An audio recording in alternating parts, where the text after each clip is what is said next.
10:37 en toda la República Argentina y aquí estamos abriendo un nuevo bloque de este ancho de banda junto a todo el equipo por el aire de la 20 y vamos a recibir y le vamos a agradecer obviamente porque está trabajando y va a compartir con nosotros un ratito Ana Gabriela Muglia, matrícula profesional 2436, es médica de la Universidad Nacional de La Plata, especialista en endocrinología, socia fundadora de SEMPA, la Sociedad de Endocrinología y Metabolismo de la Patagonia. Próxima vez que diga endocrinología, sin trabarme, me retiro directamente de todo. Y es responsable de la organización del Congreso Argentino de la Federación Argentina de Sociedades de Endocrinología, que se va a llevar a cabo en Madrid en el 2026. Ana Gabriela, ¿cómo estás? Buen día, gracias por atendernos. Hola, buen día, gracias por invitarme. Bueno, a ver, la consulta venía por una hormona, digamos, porque también uno dice, no, tenés que ir a ver al endocrinólogo. Cada vez que nos dicen eso, uno dice, no, ya no la cuento, ¿no? Porque uno se hace la cabeza como que ustedes son unos médicos donde dicen, son los especialistas en hormonas. Vos decís, ¿en serio alguien que me tiene que ver las hormonas? Pero en los últimos tiempos se ha hablado mucho de una de ellas que tiene un nombre muy particular porque por lo menos es fácil de pronunciar, que es el cortisol. ¿Qué es el cortisol? Que todo el mundo dice, es la hormona del estrés. Ojo que si el cortisol te da mal, no la contás y después te derivás en cualquier cosa. No quiero decir qué, porque esto parece Google, que cuando buscas resfrío, después puedes terminar teniendo un trasplante de hígado. ¿Qué es el cortisol? ¿Qué es esta hormona? Bueno, vamos a desmistificar un poquito el tema del cortisol. El cortisol es una hormona de la glándula suprarrenal, que son dos glandulitas que están arriba de los riñones, que es cierto, tiene mucho que ver con el estrés.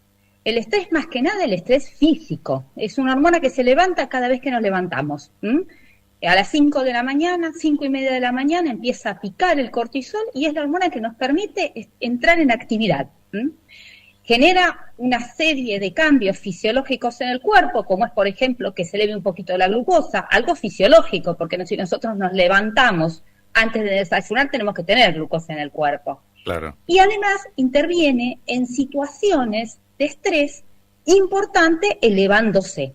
Por ejemplo, si nosotros tenemos una fractura o una intervención quirúrgica, el cortisol se va a elevar en varias veces para permitir que la persona pueda hacer frente a esta situación de estrés fundamentalmente físico.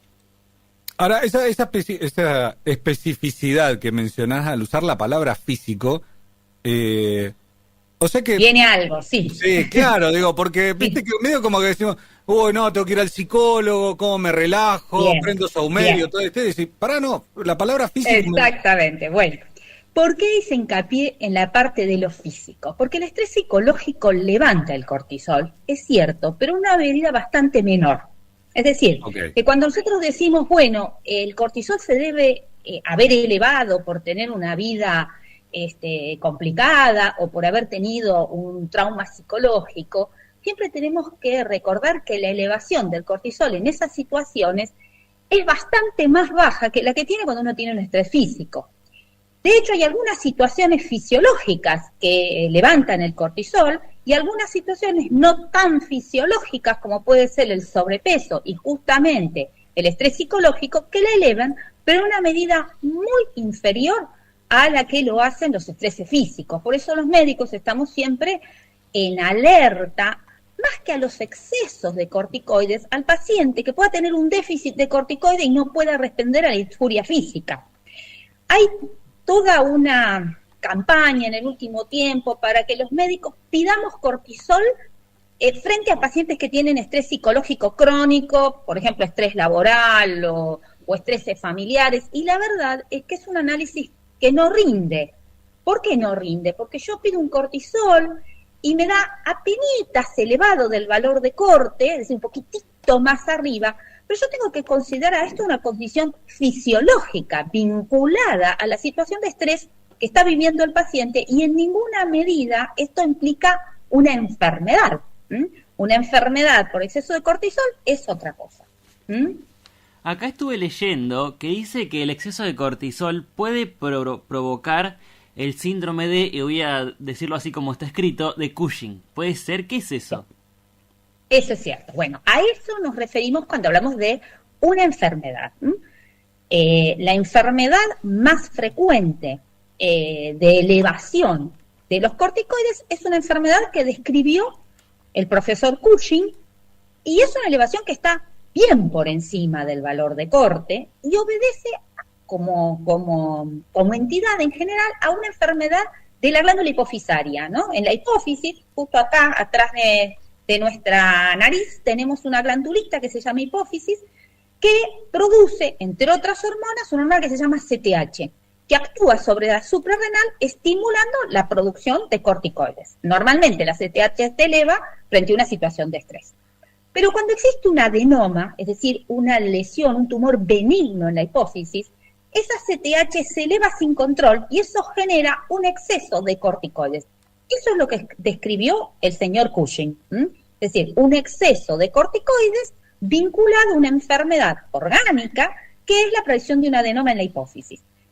Esa situación es muy llamativa desde la estética, podríamos decir, desde el aspecto del paciente. El paciente adquiere una carita de luna llena, es decir, un edema en la cara, una jiba dorsal, un aumento de la grasa en la región posterior del cuello, estrías muy particulares a nivel del abdomen, que son las estrías color violetas, muy llamativas, obesidad central y los miembros, es decir, brazos y piernas sumamente delgaditos. Y si uno le pide un análisis, va a encontrar un cortisol alto y muchas veces, además de un cortisol alto y una CTH elevada, porque esa es la causa, unas complicaciones vinculadas al exceso de corticoides, que son la hipertensión arterial y valores elevados de glucosa que pueden ser en rango de diabetes. Es una enfermedad rara. Pero está bien, está bueno eso, digamos, como poder decir, che, porque también pasa esto, en estas épocas de hiperconsumo de Google, digamos, de literatura. Claro, ves qué síntomas tiene, ¿viste? Y la verdad que podés pasar desde tener una gripe hasta tener un cáncer terminal. Entonces digo, siempre abogamos por lo mismo, la consulta al médico obligatoria y todo. ¿El cortisol qué se detecta? Por sangre, por un estudio de sangre de laboratorio. El exceso de corticoides se puede detectar por un análisis de sangre, pero el más útil es una orina de 24 horas. Okay. Porque es donde tenemos la idea de cuánto se está produciendo a lo largo del día. Y no vemos un piquito aislado que podría ser una situación de estrés simplemente por sacarme sangre. Y la pregunta que te hago es, ¿se controla de igual? A ver, por ejemplo, no sé, yo tengo hipercolesterolemia familiar, en mi caso, sí, digamos, con lo cual yo el estudio del control del colesterol es 2 veces al año, por lo menos, o una mínimo. Y yo ya sé que tengo que tomar cada vez que uno está tomando la medicación y demás. ¿Con el cortisol se controla de la misma manera? No es un estudio que se pida de rutina. Okay. Se pide solamente frente a alguna alerta dentro del examen físico, dentro del relato, que nos haga pensar en exceso de corticoides. Pero no es un análisis de rutina. Es más, el pedirlo de rutina genera un sobreuso del equipo médico, porque si llega a dar discretamente elevado por estas causas que habíamos dicho, no patológicas, como puede ser situación de estrés psicológico, no haríamos un montón de estudios que no van a rendir en un beneficio. Es decir, el paciente no se va a beneficiar con ese tipo de estudios, como sí lo hace cuando le tomamos la presión, le medimos el azúcar en sangre o le medimos los lípidos en sangre. ¿Y los niveles altos del cortisol, qué le pueden causar al paciente en su día a día? Bueno, los niveles altos de cortisol patológicos, es decir, los vinculados a enfermedad, estos aspectos, estos cambios en el aspecto físico que acabamos de referir, ¿bien? Y en el laboratorio, diabetes y elevación de todos los perfiles negativos dentro de lo metabólico e hipertensión arterial. El estrés psicológico puede generar una discreta elevación del corticoide, eso ya lo sabemos. Eso eventualmente genera como un círculo de guardado, ¿no? Porque el cuerpo, cuando sensa estrés, lo primero que piensa es que lo corre un animal, entonces guarda energía para liberarla rápidamente cuando lo persigue el tigre, por ejemplo. Así lee el cuerpo las cosas, ¿no? Entonces genera un mecanismo con más tendencia al sobrepeso. Pero convengamos que es parte del círculo vinculado al estrés psicológico, pero de ninguna manera podemos decir que la causa de, por ejemplo, la obesidad, en estos casos de elevación leve, no vinculados a patología, sea el corticoide. Por eso no se pide de rutina. Y ya que estamos en tema, otro tema que es importante que sepan es que la mayoría de las personas que nosotros que vemos desde el punto de vista del examen físico con exceso de corticoides no se debe a que el paciente produce exceso de corticoides, sino que es administrado por otro motivo.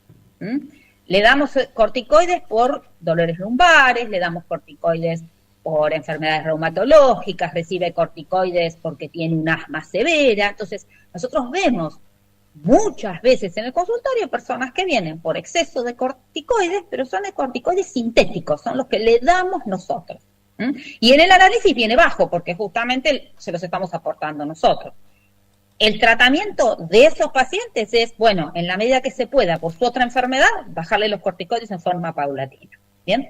Ahora, si la persona viene con un cuadro de corticoides elevados, significativamente, donde uno ve una fase de luna llena, estrías, hipertensión arterial, la glucosa algo elevada, y uno estudia el cortisol y el corticoide viene alto, en ese caso hay que investigar la hipófisis para ver si tenemos que tratar esto, porque el tratamiento es quirúrgico, ¿bien?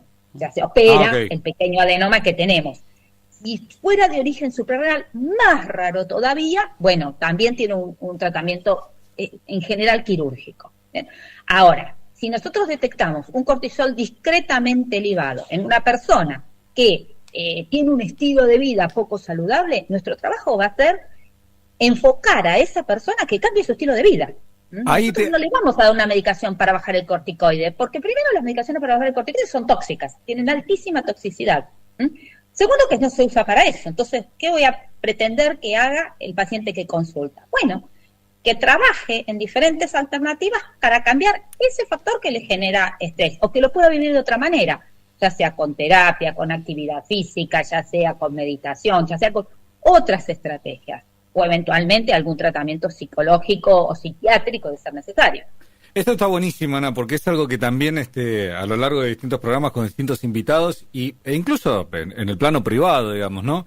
Los médicos es como que si hoy tuviera que englobar algo a todas las especialidades, a todos los médicos, en todas sus especificidades, sería esto, es decir, che, hay que tener una mejor calidad de vida, hay que mejorar la forma en la que comemos, en la que vivimos, y hay que pensarlo de verdad. Basta de esto Totalmente. porque me imagino también que llegan al consultorio y dicen, doc, ¿qué me da para esto? Sí, exactamente. Es una consulta muy frecuente. Vienen, quizá un médico anterior le pidió un cortisol, le da discretamente elevado y vienen a que nosotros le demos la pastillita mágica. La pastillita mágica para eso no existe. Lo que existe es el cambio del estilo de vida, que como vos mencionabas, incluye la alimentación saludable, una actividad física diaria, aprender a encarar los problemas cotidianos de otra manera para que no tengan tanta afectación en nuestro estado de salud. Sí, y yo quisiera aclarar, digamos, sumar esto también, digamos.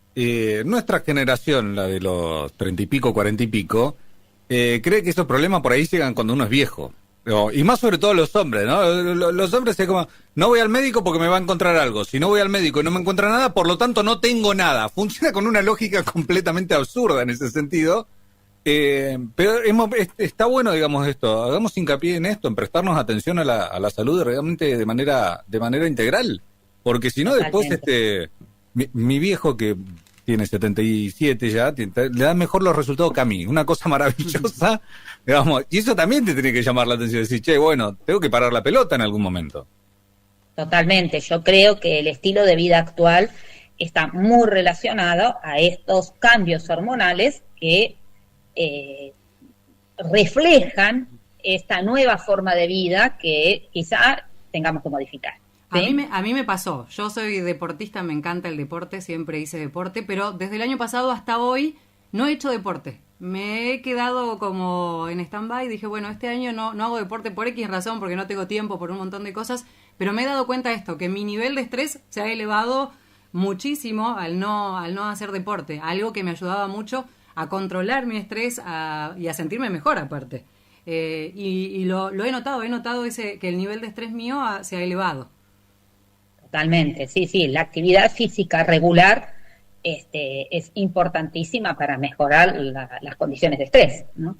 Es cierto que los deportistas quizá puedan elevar un poquitito el corticoide, porque justamente si uno está jugando un partido o hace una competencia se eleva, pero es una elevación fisiológica y transitoria, que no tiene nada que ver con este cambio de comportamiento del movimiento del cortisol por el estrés vinculado a un deterioro en la calidad de vida, ¿no?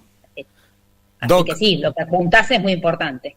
muchísimas gracias, Ana, por estarte este tiempo. Sabemos que estás trabajando, te agradecemos por eso también. Y vamos a volver a hablar también por el congreso que se va a hacer el año que viene en Madrid, el 2026. Bueno. También es importante tener esto, digamos, Madrid está picante, Madrid, con todos los encuentros, ¿eh? Está metiendo encuentros muy activos a nivel nacional, muy, muy grandes, y eso también repercute en toda la región, y eso está buenísimo. Ana, nuevamente, mil gracias. Muchas gracias a ustedes. Que tenga Gracias buen por la día. invitación. Ana La Gabriela misma. Muglia, matrícula profesional 2436, es médica de la Universidad Nacional de La Plata, especialista en endocrinología, socio fundadora de CEMPA también y responsable de la organización del Congreso. Bueno, lo que decimos siempre, primero, basta de Google, una consulta al médico cuando se tienen dudas y demás. Y fundamental, prestar atención a la calidad de vida que estamos teniendo, a relajarnos un poco y a desconectarnos también. Mirá qué loco que nosotros, que vivimos conectados, porque esto se llama ancho de banda, te decimos también, cada tanto desconectarte de todo para pensar un poquito más en uno, está más que bueno. 10:53 en toda la República Argentina, Carlos Arellano, los controles, todo tuyo.